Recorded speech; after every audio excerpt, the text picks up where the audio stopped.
یہ کہانی ایک ماں کی ہے جس کی ایک آنکھ تھی اور اس کے بیٹے نے یہ لکھی ہے۔ وہ لکھتا ہے کہ میری ماں کی ایک آنکھ تھی اور وہ میرے اسکول میں خاصامہ تھی۔ میں 5ویں جماعت میں تھا کہ وہ میری کلاس میں میری خیریت دریافت کرنے آئی تو مجھے بڑی شرمندگی محسوس ہوئی۔ میرے دوستوں نے میرا بڑا مذاق اڑایا کہ ایک آنکھ والا۔ مجھے ایسے لگے جیسے زمین پھٹ جائے اور میں اس کے اندر دھنس جاؤں۔ میں واپس گھر گیا اور اپنی ماں کو بڑی نفرت انگیز آنکھوں سے دیکھنے لگا۔ میں نے فیصلہ کیا کہ میں اپنی ماں کے ساتھ نہیں رہوں گا اور دوسرے شہر چلا جاؤں گا۔ میں اپنی ماں کو چھوڑ کر دوسرے شہر شفٹ ہو گیا اور وہاں جا کر میں نے محنت سے پڑھنا شروع کیا۔ اسی شہر میں نے اپنی ڈگری کمپلیٹ کی، مجھے ملازمت مل گئی، میں نے شادی کی اور میرے بچے پیدا ہو گئے۔ ایک دن میری ماں مجھے ڈھونڈتے ڈھونڈتے میرے گھر آئی۔ ہمارے دروازے پر دستک ہوئی، میرے بچوں نے دروازہ کھولا اور میری ماں پہ ہنسنا شروع کر دیا۔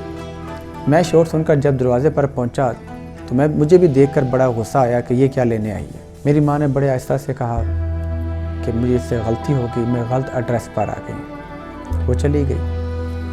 اگلے دن مجھے میرے بچپن کے اسکول کی طرف سے ایک مجلس میں شمولیت کا دعوت نامہ ملا جو میں نے ہنسی ہنسی قبول کر لیا۔ میں نے اپنی بیوی سے جھوٹ بولا کہ مجھے ایک سرکاری کام سے جانا ہے۔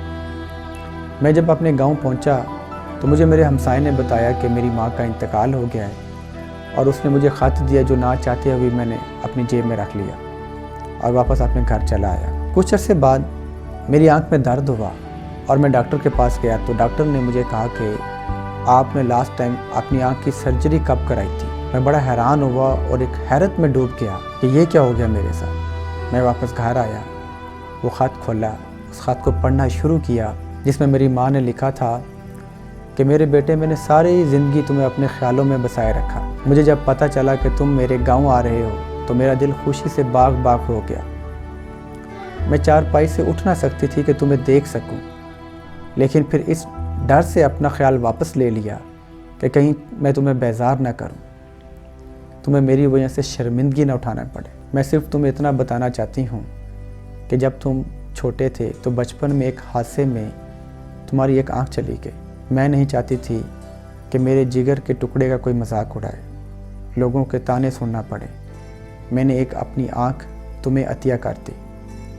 سرجری کامیاب ہونے کی خوشی میں میرا سر فخر سے بلند ہو گیا اور میں نے اللہ کا شکر ادا کیا کہ میرا بیٹا 2 آنکھوں والا بن گیا اور وہ میری آنکھ سے دنیا کو دیکھے گا۔ وہ بڑی دیر تک روتا رہا، خط کو اپنی آنکھوں سے لگا کر چومتا رہا اور نہ جانے پتہ نہیں کس سمت کو وہ چلا گیا۔ میں صرف اتنا کہوں گا، جن لوگوں کے ساتھ ماں باپ کی دعائیں ہوتی ہیں وہ پہاڑ جیسی مشکلات کا بھی سامنا کر جاتے ہیں۔ دنیا میں ماں باپ ایسی ہستیاں ہیں جن کا کوئی نعم البدل نہیں۔ ماں باپ دونوں کا اپنی اولاد سے پیار اور محبت بے لوث اور لازوال ہوتا ہے۔ اگر کسی کی قسمت کا ستارہ ڈوب رہا ہو تو اسے کیا کرنا چاہیے؟ اگر کسی کی قسمت کا ستارہ ڈوب رہا ہو تو اسے اپنے نام کے ساتھ اپنے والد کا نام لگا کر دیکھے اور پھر دیکھے کیا ہوتا ہے۔ ماں باپ ایسی ہستیاں ہیں جن کا کوئی نعم البدل نہیں۔ میں نے اکثر لوگوں کو یہ کہتے ہوئے سنا ہے کہ وہ مالی طور پر بڑے کمزور تھے لیکن ماں باپ کی خدمت کرنے اور ان کی دعاؤں کی وجہ سے انہوں نے دنیا میں ترقی کی منازل طے کی۔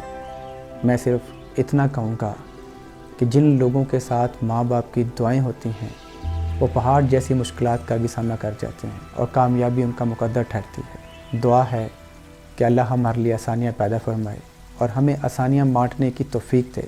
Thank you very much. اللہ حافظ۔